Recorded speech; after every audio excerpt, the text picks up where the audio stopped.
재작년 검경 수사권 조정으로 경찰은 검찰에 사건을 넘기지 않고 끝낼 수 있는 수사 종결권이 부여됐습니다. 법무부는 그동안 이를 축소하는 방향으로 수사 준칙 개정을 논의해 왔는데요. YTN 취재 결과 법무부가 최근 행정안전부와 실무 단계 협상을 모두 마무리하고 사실상 최종안을 마련한 것으로 확인됐습니다. 최민기 기자가 단독 보도합니다. 취임 전부터 이른바 검수 원복을 공언해온 한동훈 법무부 장관은 지난해 6월 검찰과 경찰, 해경 등이 참여하는 협의회를 꾸려 수사준칙 개정 논의에 들어갔습니다. 검경 수사권 조정의 핵심이자 경찰의 수사 종결권이라고도 불리는 경찰 불송치 처분과 관련한 규정이 바뀌는지가 가장 큰 관심사였습니다.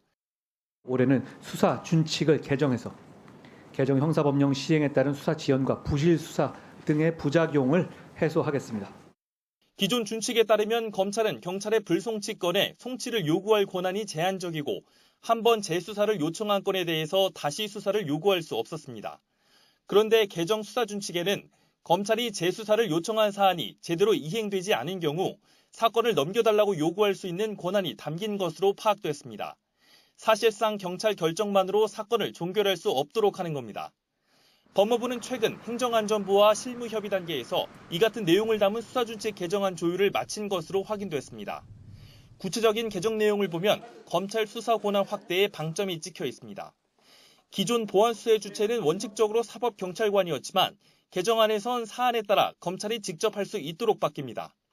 선거사건 수사 규정도 달라집니다. 앞서는 경찰에서 공소시효 만료가 임박해 검찰에 사건을 넘기더라도 제한이 없었지만 개정안에 따르면 공소시효 만료 3개월 전까지 경찰이 수사를 마무리 짓기 어려운 상황일 경우 검찰에 이를 알려 수사 방향을 협력해야 합니다. 이 밖에 수사 관련 실무 조치도 포함됐습니다.